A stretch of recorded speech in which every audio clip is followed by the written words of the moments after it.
Hey Trailblazers. Jingliu just came out, and I tested her a bit to see how she plays.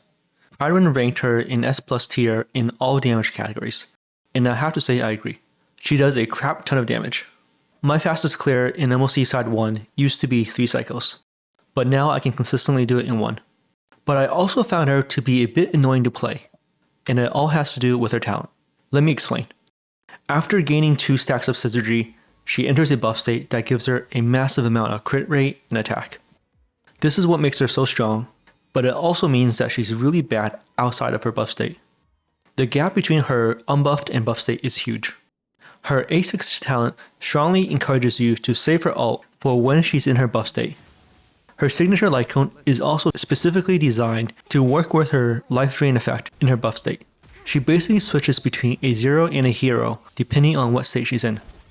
This mechanic can put you in some awkward and uncomfortable situations. Let's look at the start of this fight as an example. I want to cast Tingyun's ult on Jingliu immediately so I can action forward my team with Tingyun's Dance Dance Dance light cone, and also charge up Tingyun's ult with her skill. But at the same time, if I use Tingyun's ult now, 1 turn of her damage buff is wasted because Jingliu is not in her buff state yet. I tested it both ways using Tingyun's ult immediately or waiting for Jingliu's buff state, and the end result was about the same. I cleared the floor in 1 cycle in both cases.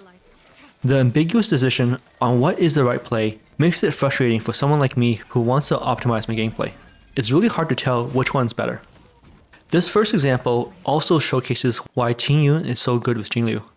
She's easily able to extend the length of Jingliu's buff state to 4 enhanced skill attacks, sometimes even 5. But what if you don't have Tingyun available?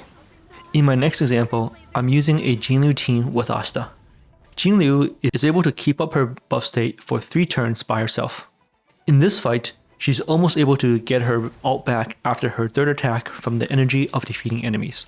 I was about 10 energy off from extending her buff state 1 more turn. Immediately after her buff state goes down, she gets attacked, and that gives her enough energy to use her ult. But the way you play Jingliu to get the most damage is to actually save her ult for her buff state. So in this situation, I just had to hold on to her ult and not use it for 2 turns. I don't know about you, but this is super annoying for me. I wish Hoyoverse designed Jingliu's ultimate to always be under the effect of her talent. That way, you would be able to safely use her ult whenever it's up, instead of having to wait. However, at the end of the day, Jingliu is still incredibly strong, and she is still a top tier DPS. I'm just a little bit disappointed because she could have been even more fun to play if they designed her a little bit differently. Thanks for watching me complain. I hope you enjoy the fights. See you guys next time. Who will it be? Everything is ordained. Oh, stars, give these trailblazers your blessing. Entangled to my heart's content. Receive divinity. Save it for your own skin.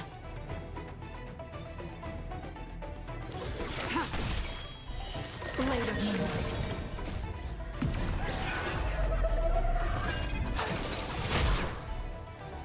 Ready for death.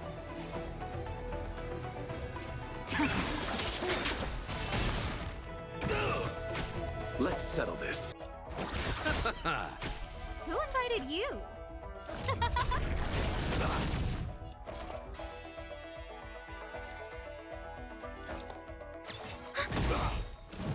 Stay close. Not a step back. Enemy data secured. Net markers activated. Time for a good old counterattack. Just give it up. Not good. You chose the wrong enemy. Thanks for the support. Eternal sleep. Dead return.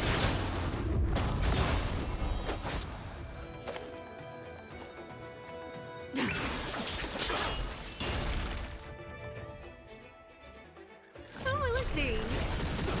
Commencing support. Ready for another? Enemy data secure. Net markers activated. Time for a good old counterattack.